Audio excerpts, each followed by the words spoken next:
everyone, this is Abhishek Malan. How are you students? I hope you all well.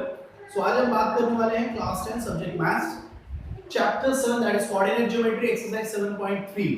तो इस 7.3 में basically हमने पढ़ना क्या है? हमने पढ़ना है area of triangle. Means in the chapter of coordinate geometry, by the using of coordinates of funny points, how can we find out the triangle area of the triangle? Okay, so for example आपको ये triangle दे रखा है ABC और उसमें जो coordinate है वो ABC points थे वो मैंने आपके सामने लिख दिए हैं x1 y1 x2 y2 and x3 y3. Okay, so question ये है कि अगर हमारे पास किसी ट्राइंगल में उन तीन वर्टिसेस के उन तीन पॉइंट्स के अगर आपके पास कोऑर्डिनेट गिवन है और आपसे कहा जाए कि आपको उस ट्राइंगल का एरिया फाइंड आउट करना है तो आप कैसे करेंगे? ओके, सो इसका एक हमारे एनसीईआरटी बुक में क्लास 10 की एनसीईआरटी बुक में डायरेक्ट फार्मूला है. पहले मैं आपको फार्मूला बता देता हूं क्या है. तो डायरेक्ट फार्मूला जो है वो ये है, area of triangle is equals to 1/2 bracket x1 y2 minus y3 plus x2 y3 minus y1 plus x3 y1 minus y2. सो ये हमारे पास एनसीईआरटी में फॉर्मूला है जिसको हम डायरेक्ट फॉर्मूला कह सकते हैं. आप अगर किसी ट्रायंगल का एरिया निकालना चाहते हो तो आप इस फॉर्मूला का यूज करके आप किसी भी ट्रायंगल का आसानी से एरिया निकाल सकते हैं. लेकिन दिक्कत ये आती है कि अगर मान लो आपको ये फॉर्मूला याद ना हो तो आप कैसे करोगे फाइंड आउट? तो उसकी भी एक ट्रिक है. तो उसकी ट्रिक क्या है आप देखिए सामने. फॉर एग्जांपल मैंने कहा कि हमारे को इस ट्रायंगल का एरिया निकालना है. So area of triangle is equals to, sorry मैं आपको बता दूं ये ट्रायंगल में जो फॉर्मूला था इसमें ये ब्रैकेट्स नहीं, ये मॉड है. मैंने ब्रैकेट्स लगा दिए, ये मॉड है. और मॉड आपने पिछली क्लासेस में छोटी क्लासेस में पढ़ा होगा कि मॉड के अंदर कोई भी चीज हो वो मॉड के बाहर आके हमेशा पॉजिटिव होती है.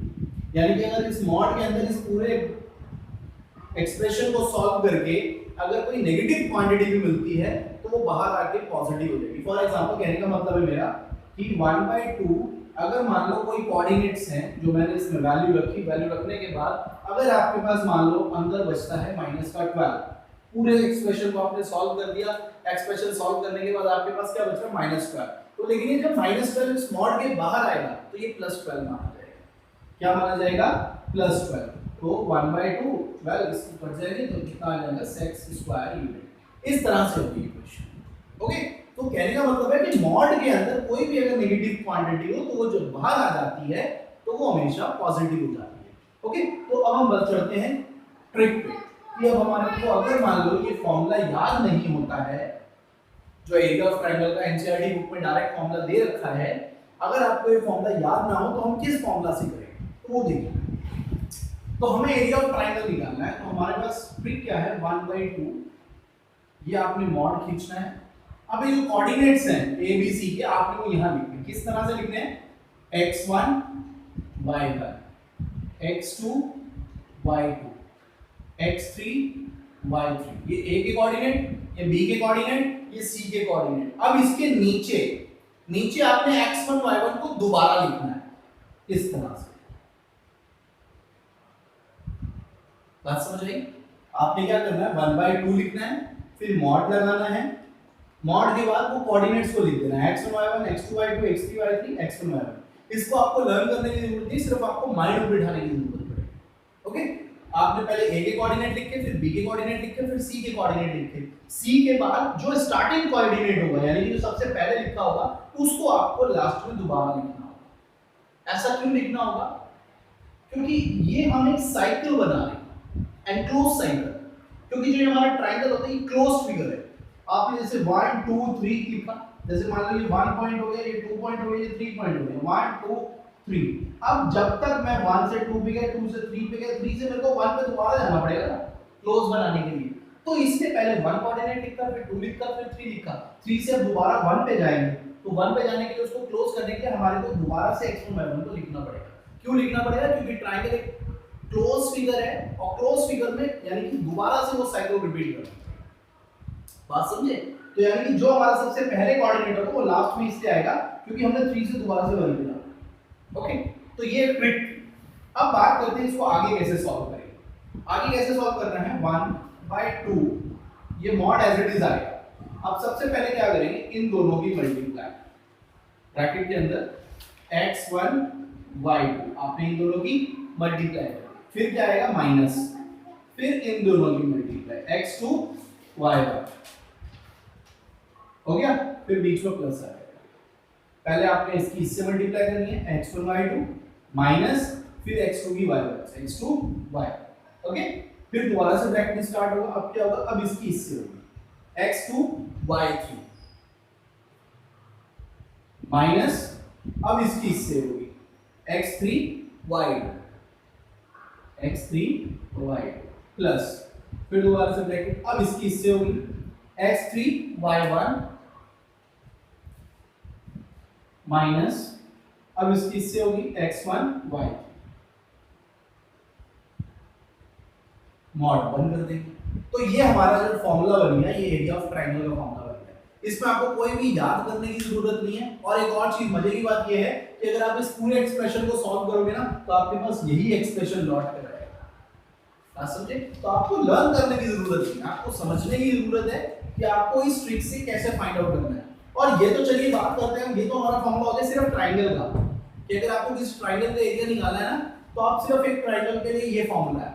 मान लो अगर आपको किसी क्वाड्रिलेटरल का फॉर्मूला एरिया निकालने का है, क्वाड्रिलेटरल के अलावा मैं कहता हूं कोई ऐसे फिगर का आए, फॉर एग्जांपल हेक्सागन आ जाए, ऑक्टागन आ जाए, सेप्टागन आ जाए, किसी भी टाइप के शेप का अगर आपको एरिया निकालना है ना, तो आप इस ट्रिक से कर सकते हैं। इस ट्रिक से एक और चीज, अब आपको क्वेश्चन आता है कि आपको एरिया ऑफ क्वाड्रिलेटरल निकालना है। मान लो आप समझोगे नहीं कि मैं जैसे मैंने बोला कि इस ट्रिक से आप हेक्सागन, सेप्टागन और क्वाड्रिलेटरल सबका निकाल सकते हो, कैसे निकाल सकते हो? तो मैं आपको क्वाड्रिलेटरल का बताता हूं कैसे निकालना है। बहुत इजी है, बस समझने की जरूरत है।